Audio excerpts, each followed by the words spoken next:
హిందూ నమస్కారం. ఈ మధ్యకాలంలో రాజ్యాంగం గురించి చాలా ప్రస్తావనలు వస్తున్నాయి కదా, దాని గురించి కొంచెం మాట్లాడుకుందాం. చూద్దాం ఒకసారి అసలు రాజ్యాంగం ఏం చెప్పింది. బాలరాముని పట్టుకొనేసి ఏడ్చే రామునికి పుట్టినారా మీరు సీతకు పుట్టినారా అని మాట్లాడినా కానీ చోద్యం చూసుకుంటూ ఉండమన్నది ఆ రాజ్యాంగం. 100 కోట్ల మందిని ఊచకొత్త కోసమని మాట్లాడినా కానీ ఎవరిని కూడా పల్లెత్తి మాట్లాడకుండా ఉండమని చెప్పింది ఆ రాజ్యాంగం. హిందూ ధర్మాన్ని కరోనా నలిపేస్తా, పురుగును నలిపేస్తా, తొక్కేస్తాను మాట్లాడినటువంటి ఒక ఉన్నతమైన స్థానంలో మంత్రులుగా ఉన్నటువంటి వ్యక్తులని చోద్యం చూసుకుంటూ ఉండమని చెప్పిందా ఈ రాజ్యాంగం. హిందుగాళ్ళు బొందుగాళ్ళు అని మాట్లాడితే ఒక ముఖ్యమంత్రి స్థానంలో కూర్చున్నటువంటి వ్యక్తి అలా మాట్లాడితే చోద్యం చూసుకుంటూ ఉండని చెప్పింది ఆ రాజ్యాంగం.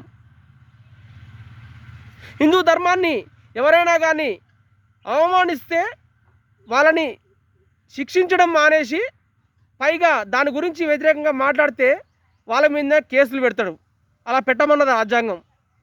ఎవరైనా నీచంగా మాట్లాడితే వారికి ఎగనిస్ట్గా మాట్లాడిన వాళ్ళ మీద పీడియాక్ట్లు పెట్టమని చెప్పింది ఆ రాజ్యాంగం. కొత్తగా ఈ ఎలక్షన్ల ముందర కొంతమంది రాజకీయ నాయకులు ఎవరో కాదు, రాహుల్ గాంధీ గారు మీరు రాజ్యాంగాన్ని పట్టుకునేసి బుక్ పట్టుకునేసి దీన్ని రాజ్యాంగాన్ని రక్షిస్తాను మాట్లాడారు కదా, ఏం రక్షిస్తారు మీరు? ఎంత చేస్తుంటే వాళ్ళని కూడా హక్కును చేర్చుకునేసి హిందూ ధర్మం మీద ఉసుకొల్పడమేనా రాజ్యాంగం చెప్పింది మీకు? ఇదేనా మీరు కాపాడేది? ఈ దేశాన్ని తుకుడా చేస్తాను మాట్లాడినటువంటి తుకుడా గ్యాంగ్ని వెనకేసుకొని రమ్మన్నది అయితే ఈ రాజ్యాంగం.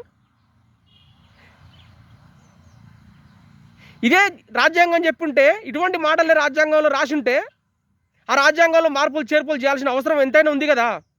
ఇది మనం కాదు కానీ అన్నది కేసీఆర్ గారు అన్నారు. కేసీఆర్ గారు మీ మాటలు మేము ఏకీభవిస్తున్నాం అండి.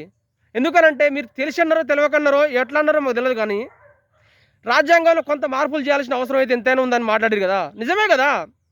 కాంగ్రెస్ హయాంలో ఇంతకుముందు ఎన్నోసార్లు రాజ్యాంగాన్ని మార్పులు చేర్పులు చేశారు. కాలానికి అనుకూలంగా రాజ్యాంగాన్ని మార్పులు చేర్పులు చేయడం వల్ల తప్పేముంది? ఈ దేశంలో అత్యధిక మెజారిటీగా ఉన్నటువంటి హిందూ సమాజాన్ని అవమానించడమే ఈ రాజ్యాంగం అని చెప్పుంటే ఖచ్చితంగా మార్పులు చేయడం తప్పులేదు. అసలుకి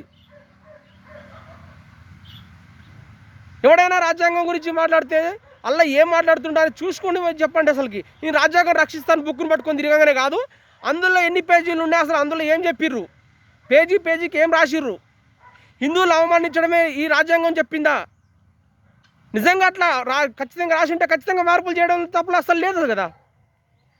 కాబట్టి హిందూ సమాజమా, ఈ దేశం ఎప్పటికైనా సెక్యులర్ కాదు. ఇది సెక్యులర్ అనే పదం అవసరం లేదు. సెక్యులర్ అంటే హిందూ అంటే సెక్యులర్.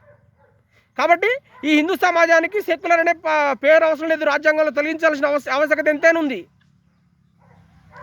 కాబట్టి హిందువులారా ఇప్పటికైనా కానీ ఈ సెక్యులర్ అనే భావజాలం నుంచి బయటకు వచ్చేసి హిందూ సమాజం అంతా ఒకటేనేసి ఈ దేశంలో ఈ లౌకికవాదం అనే పదమే అవసరం లేదు ఈ దేశానికి.